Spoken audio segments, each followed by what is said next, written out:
इहर red podcast network और आप सुनत बानी Bhojpuri murder mystery. Bhojpuri murder mystery में हम शशांक आप लोगन के एक बार फिर से स्वागत करत बानी। ई केस हुए बहराम के, ठग बहराम के।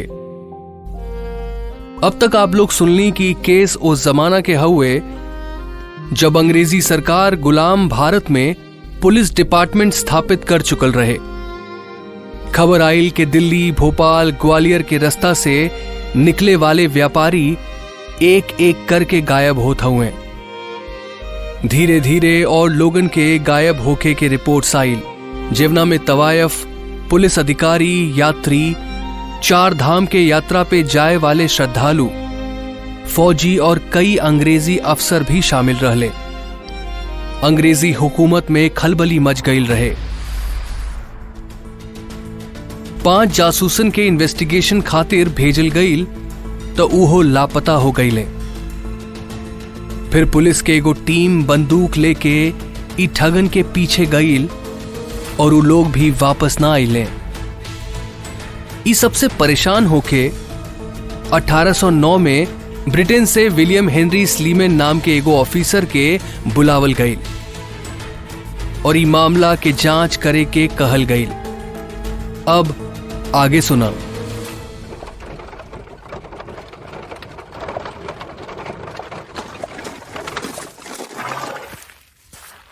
अंग्रेजी हुकूमत के महल में शाम के वक्त रहे। वो आलिशान जगमगावत महल में एगो चुप्पी रहे।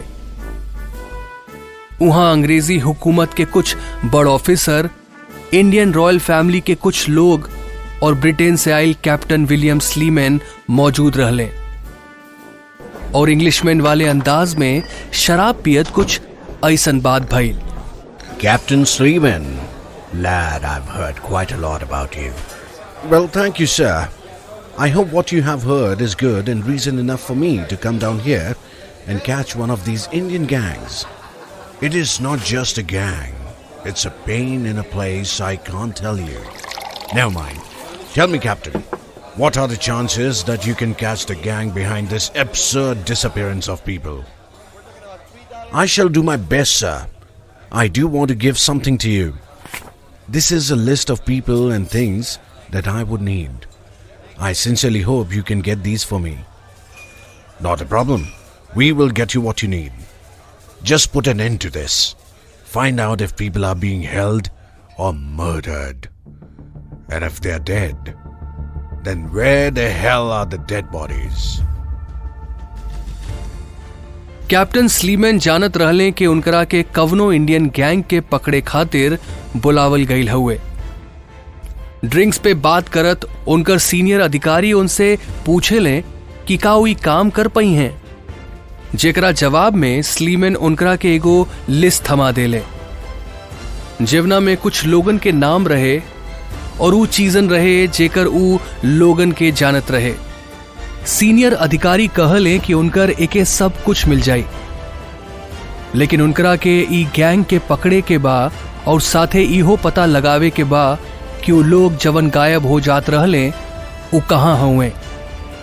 का ऊ लोगन के अपहरण भइल बा या ऊ लोगन के मार दिहल गईल बा, और अगर मार दिहल गईल हुए तो फिर आज तक केहू के डेड बॉडी काहे ना मिलल।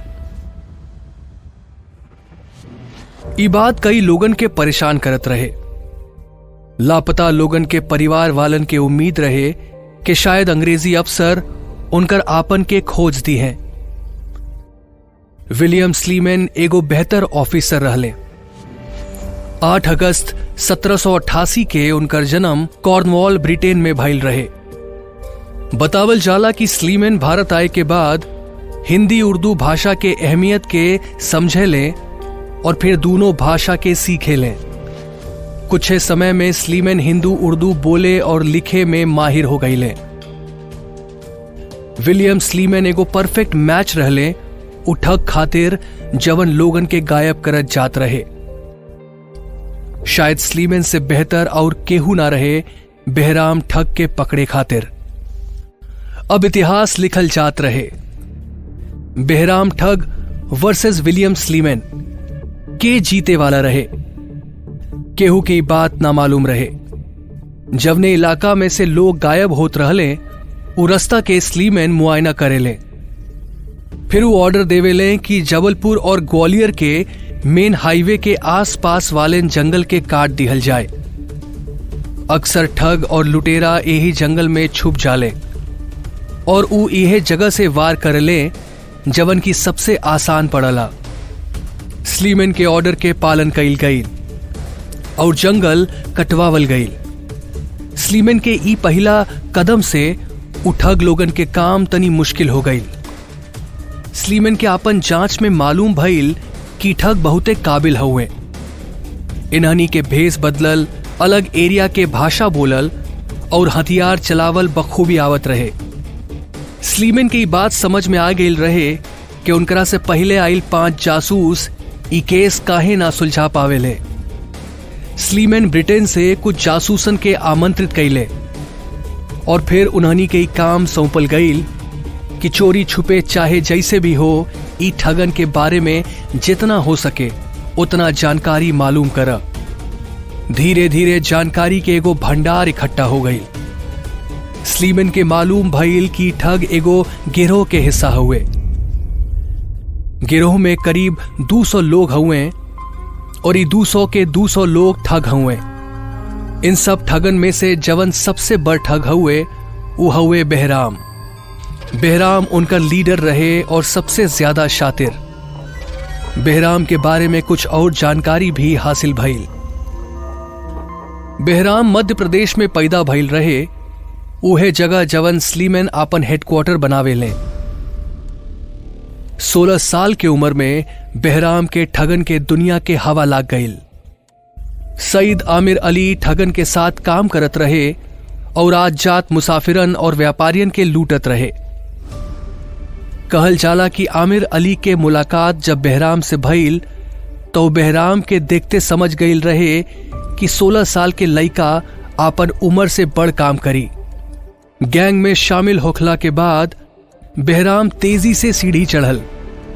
बहराम के पास एगो आइडिया रहे। वो गैंग के लोगन से कहलस कि उन्हनी के आपन टोली में एगो अंग्रेजी औरत के शामिल करे के पड़ी। कुछ समय तो लागल, लेकिन बहराम एगो लड़की के ढूंढ निकलस। ए लड़की एगो अंग्रेजी अफसर के बेटी रहे। ओकर नाम रहे डॉली। डॉली के चेहरा और अदा पे मर मिटे वालन के कब्बो कमी ना रहे, कब्बो ना रहे। ई बात के बहराम खूब फायदा उठाइलस। व्यापारी आपन अय्याशी खातिर डॉली के करीब आवे और बहराम उन्हनी के लूट के मार देत रहे। डॉली के दम पे बहराम कई लोगन के आपन शिकार बनैलस। लेकिन ऐसा ना रहे कि बिना डॉली के बहराम कमजोर रहे। कहल जाला कि डॉली और बहराम के बीच एक दिन झगड़ा भइल। डॉली, क्यों नखरे कर रही है? शिकार पे नहीं जाना क्या? शिकार और शिकार, मैं तुम्हारे इस खून खराबे में और साथ नहीं दे सकते। अलविदा। डॉली और बहराम के कहानी के वो आखिरी दिन रहे। ओ दिन के बाद बहराम लूटपाट के तौर तरीका बिल्कुल बदल दिहलस। अब कवन नया पिटारा और खुराफात ओकर दिमाग बनैलस। का अब ओकर आखिरी समय आ गई रहे? का बहराम कैप्टन विलियम स्लीमैन के चंगुल में फंस जाई, या उन्हू के उहे हाल होई जवन बाकी सब अधिकारियन के भइल रहे? ये सब हम आपके बताइब भोजपुरी मर्डर मिस्ट्री के अगला एपिसोड में। तब तक खातिर आप लोग आपन ध्यान रखी और सुनत रही भोजपुरी मर्डर मिस्ट्री, हमरा यानी शशांक के साथे। नमस्कार।